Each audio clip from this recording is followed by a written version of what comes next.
Hello! Welcome back to Hobbies with Jose. Now, I've used the term mini masterpiece when talking about Earthrise Optimus Prime, and it's well deserved, but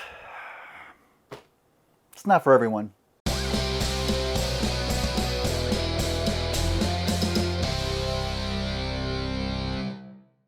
Welcome back to the channel, everyone. It's great to have you here. So as we just completed our customization and repaint of Earthrise Optimus Prime, first transformable custom I might add, it's only fitting that we turn our attention to his eternal nemesis, Megatron. And so today we are taking a look at Transformers Siege, War for Cybertron Trilogy, Megatron, 35th Anniversary Edition.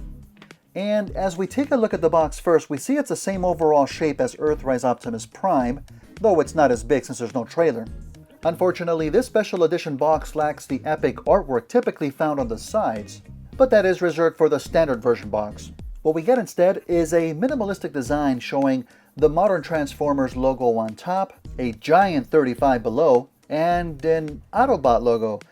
Weird, this clearly isn't the IDW good guy version of Megs, but whatever.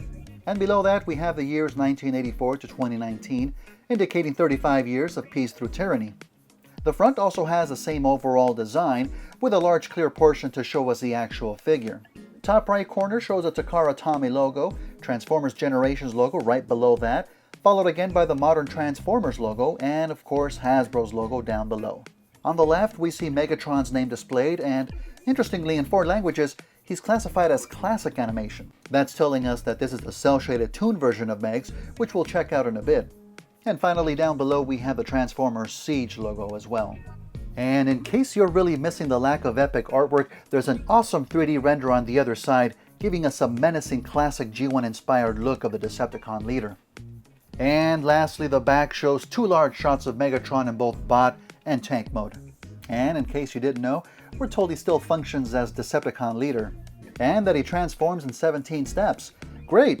Let's check out tank mode first. Now at very first glance, this tank looks pretty good. Until you get to the rear, it completely falls apart, and it's very clearly Megatron's legs back here.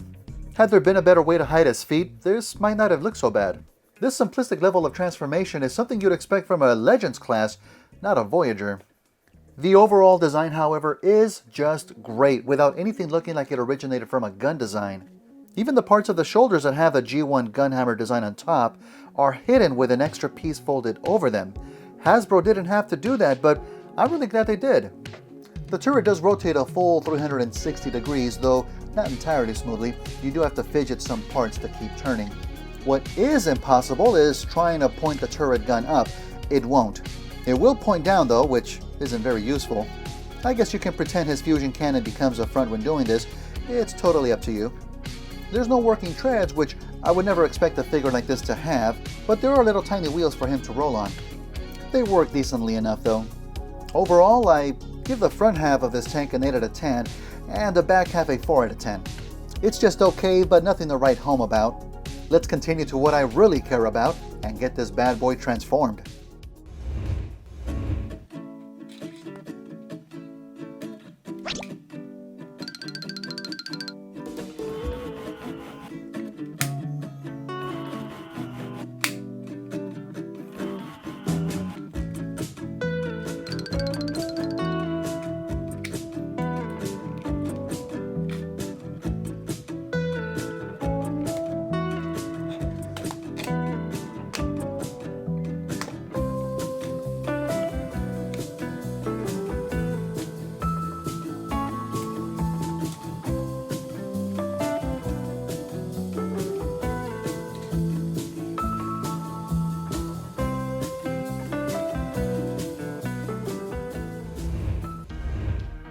Now this is what the mold was made for.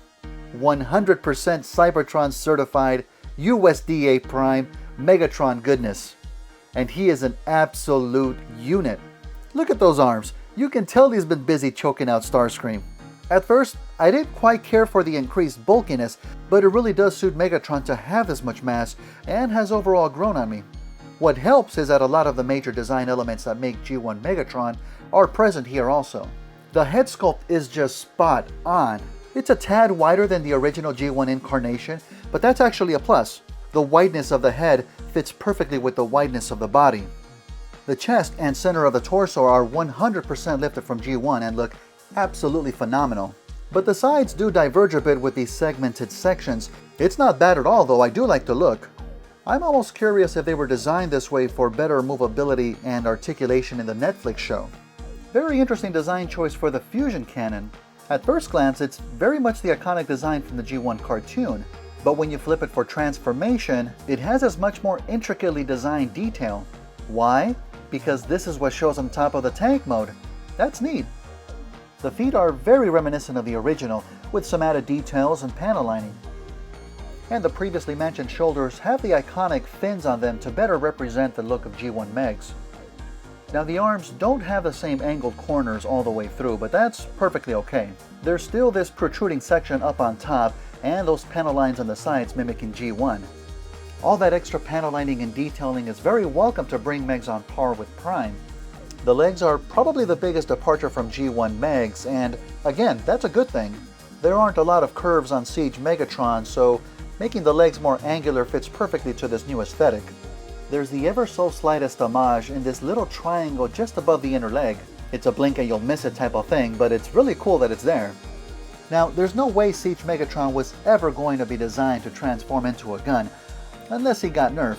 So with that in mind, I have zero issues with him being a tank. It's unfortunate though that usually gives him a hefty backpack. This is the only drastic departure from truly achieving a G1 look.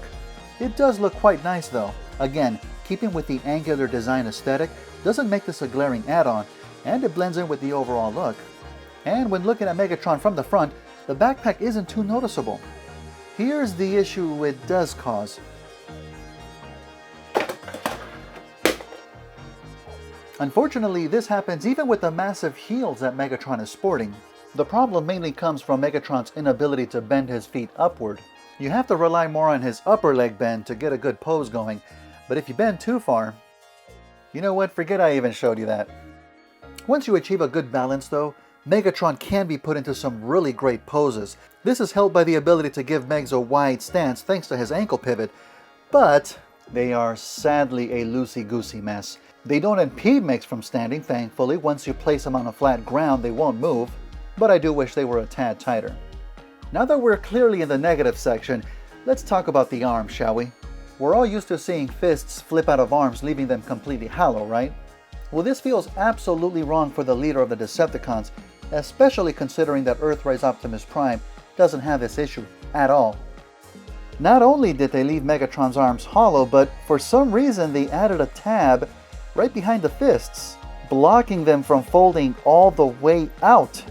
I can't emphasize just how much this irks me. There doesn't seem to be any logical reason to do this, but you can bet your bottom dollar that I will attempt to fix this. That has to be the #1 thing stopping Megatron from achieving mini masterpiece status. So many things going perfectly well for him, just to have a few glaring hiccups stop him from achieving greatness. Okay, I don't like spewing so much negativity, so let's move on to articulation, shall we? What the hell is wrong with his head? It's sitting on a ball joint, but it just does not want to turn all the way. It's not overly clear what's causing the blockage, but if you look closely, you can see that his bucket helmet is actually colliding with his neck. And it's doing that because the ball joint sits all the way in the back of the head. Why did they do this? My guess is due to transformation.